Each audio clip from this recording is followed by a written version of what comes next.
ठाकरे बंधूंच्या संयुक्त मुलाखतीचा टीझर प्रसिद्ध झालेला आहे। खासदार संजय राऊत आणि दिग्दर्शक अभिनेते महेश मांजरेकर यांनी उद्धव ठाकरे, राज ठाकरे यांची मुलाखत घेतलेली आहे। या मुलाखतीचा टीझर समोर आलेला आहे, पाहूयात। महाराष्ट्राला 20 वर्ष वाट का पाहावी लागली?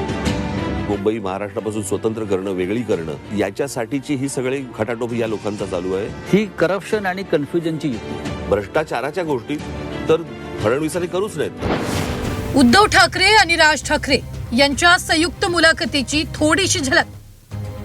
संजय राऊत आणि महेश मांजरेकरांनी घेतलेल्या ठाकरे बंधूंच्या या मुलाखतीची जोरदार चर्चा सुरू आहे। साहजिकच आहे, मुलाखतीत सर्वाधिक भर आहे मुंबईतल्या मुद्द्यांवर। सगळ्यात मोठं संकट हे गौतम अडाणी मुंबई गिळतोय। अनेक विषयांना ठाकरे बंधूंनी हात घातला असून या मुलाखतीच्या माध्यमातून राजकीय वातावरण तापवण्याचा प्रयत्न ठाकरेंचा असणार आहे। संयुक्त मुलाखतीला सर्व पत्रकारांना बसवलं होतं। पहा, एक ऐतिहासिक मुलाखत घडताना कशी दिसते आहे। दोन धुरंधर एकत्र आले, मुलाखत देणारे आणि मुलाखत घेणारे सुद्धा, आणि एक महाराष्ट्राच्या दृष्टीनं त्याला आम्ही महाराष्ट्राची मुलाखत म्हटलं। ही मुलाखत महाराष्ट्राची, कारण महाराष्ट्राला जे जे प्रश्न पडलेत आणि महाराष्ट्राच्या संदर्भात ज्या ज्या समस्या आहेत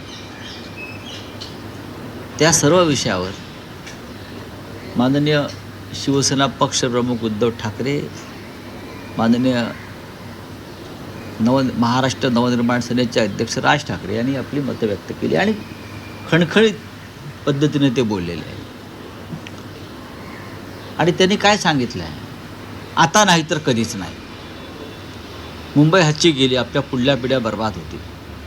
अभी नाही तो कभी नाही। ठाकरे बंधूंच्या या संयुक्त मुलाखतीला भाजपनं जास्त महत्त्व दिलं नाहीये, मात्र दखल जरूर घेतलीये। भाजपकडून या मुलाखतीवर टीकास्त्र सोडलं जात आहे। एखाद्या डेव्हलपमेंटच्या विषयावर जर एखादा टीझर आलं असतं तर समजू शकलो असतो। भावनात्मक पद्धतीने मतं मागण्याकरता, टीका टिप्पणी करून मतं मागण्याकरता त्यांचे टीझर लॉन्च होतात। पण मी परवाही सांगितलं की महाराष्ट्राची जनता ही डेव्हलपमेंटच्या बाजूने आहे। डेव्हलपमेंट म्हणजे देवेंद्र फडणवीस जी आहे, देवेंद्र फडणवीस जी म्हणजे डेव्हलपमेंट आहे। त्यामुळं हे टीझर, टीका टिप्पणी यावर काही होणार नाही। आणि ती जी मुलाखत आहे ती यांनी दिली त्यांनी घेतली, यांनी दिली त्यांनी घेतली, अशा मुलाखतीला फार अर्थ नाही आणि यातनं काही मतं मिळत नाही। महाराष्ट्राचे धुरंधर देवाभाऊ आहेत, तर डकेत कोण आहे हे देखील महाराष्ट्राला माहित आहे। त्यामुळे याला धुरंधरांची मुलाखत म्हणता येणार नाही, तर ही डकेतांची मुलाखत आहे एवढंच याचं वर्णन करता येईल। कारण महाराष्ट्राचे धुरंधर देवेंद्रजी फडणवीस आहेत आणि देवाभाऊंनी महाराष्ट्राचा विकास करण्याचं काम, मुंबईचा विकास करण्याचं काम त्यांच्या कामातून केलंय।